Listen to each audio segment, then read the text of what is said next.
All right, everyone. I just had the worst Uber delivery.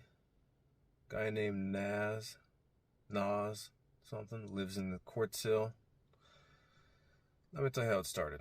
So, I'm sitting near Taco Bell, and I see that the pickup is about 10 minutes away at a Jack in the Box, which is kind of a red flag. If they're pulling me that far away for a pickup, that probably means somebody else has already canceled it. So I should have known right away that there's a problem. So I start driving, and within seconds, he's messaging saying he needs ranch. His children won't eat without ranch. He's got two munchy meals. It's 2 a.m. It's now 3 a.m. at the moment.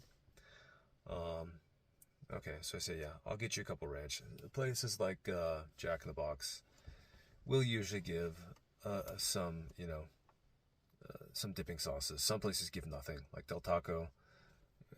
You know, they give nothing. They're terrible. Um, yeah, I get to Jack in the Box. The order's already ready. I pick it up super quick. I think it's probably that's even more proof that it probably had been sitting there. I check the note after a pickup, and the note says he mentions the ranch again. Says if you don't get the ranch, he leaves a 1-star review. He um, he says if the food is cold, you get a 1-star review. I have no control over that. I just got the order. It took me 10 minutes to go pick it up. I drop it off within 5 minutes as fast as I can. I have no control over the temperature of the food. That's all on Jack in the Box. That's all on Uber. So I'm sure it probably was cold. There's nothing I can do about that. If somebody previously canceled it, which I should have done, but it just would have been somebody else's problem. But get this, Uber has no protection. They don't do anything. They allow them to give bad reviews to probably everybody that customer deals with. I'm sure they give a negative review to everybody just to get free food. So back to this guy Nas.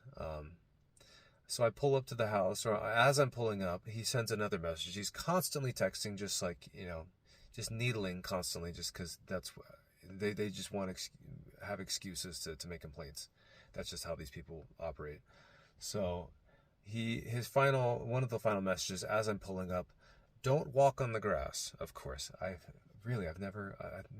One in a million people will tell you weird shit like that.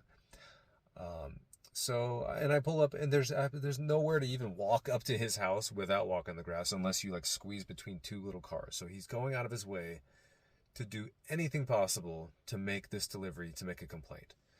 So of course he's like living in the garage. He's in the garage. Are the children in there with him too? I don't know. So he's in the garage, sitting at a computer,